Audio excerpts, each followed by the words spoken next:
This is Tim Bryce with my column titled, Time for a National Debate on Socialism.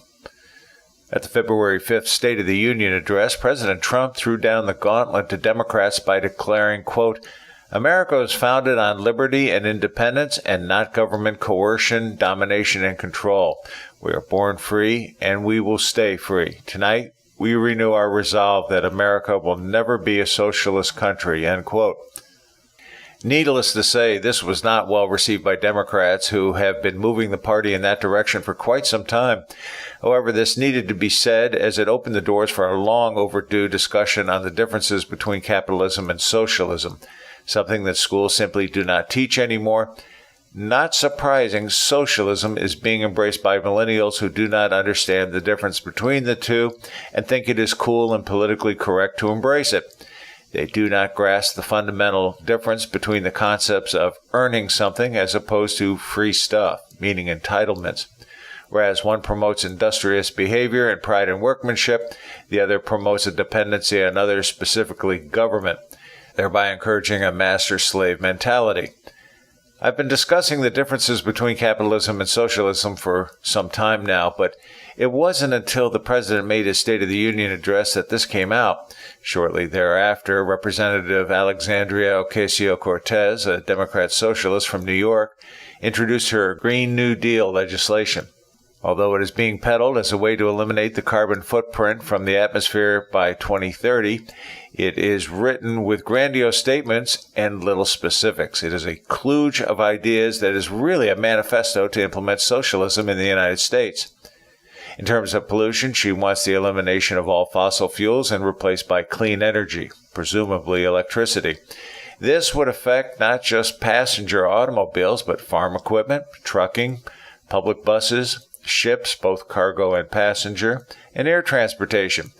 This obviously will affect transportation, particularly the elimination of airplanes, the production of food, and the price and shipment of goods across the country.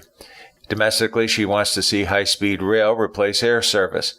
Further, her bill calls for all buildings, including existing structures, to be retrofitted to adopt to new energy guidelines.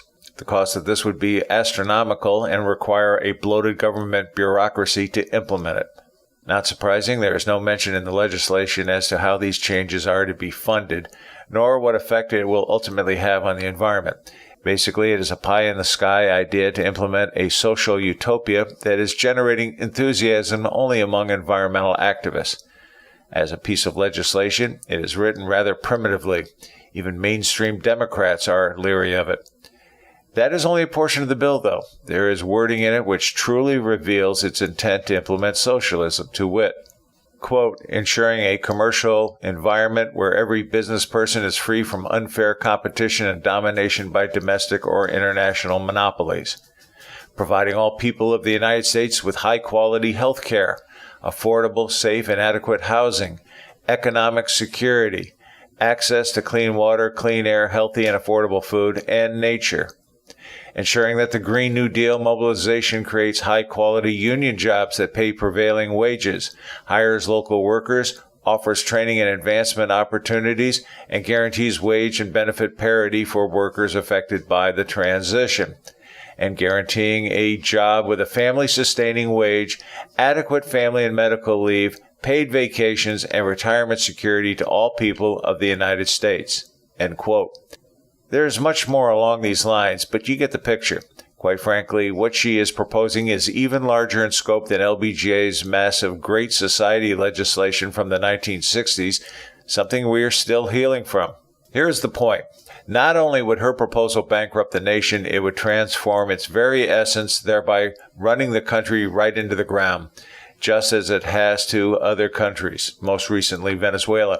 It may sound nice to naive millennials, but it would plain and simply be a disaster to the country. Knowing this, Republicans are excited by her proposal as they see it as a key for political victory in 2020. For Democrats, it becomes a hot potato.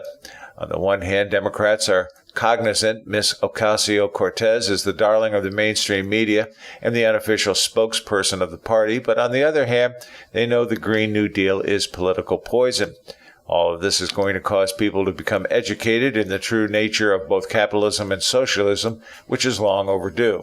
Whereas the far left likes to characterize capitalism as evil, the reality is it is very much akin to Darwin's natural selection, whereby products and services evolve in order to successfully compete.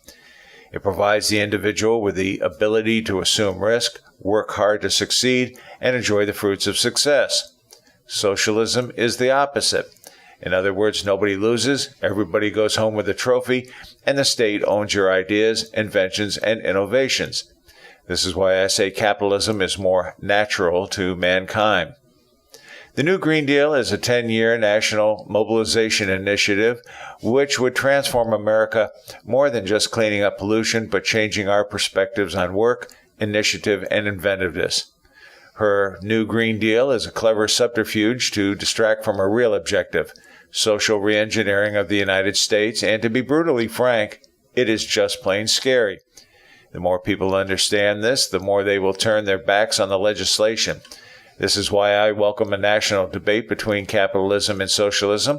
Ignorance of the two is going to destroy this country. No wonder Republicans refer to Representative Alexandria Ortega-Cortez as the gift that keeps on giving, as she has become the key to recapturing the House of Representatives in 2020. Friends, keep the faith.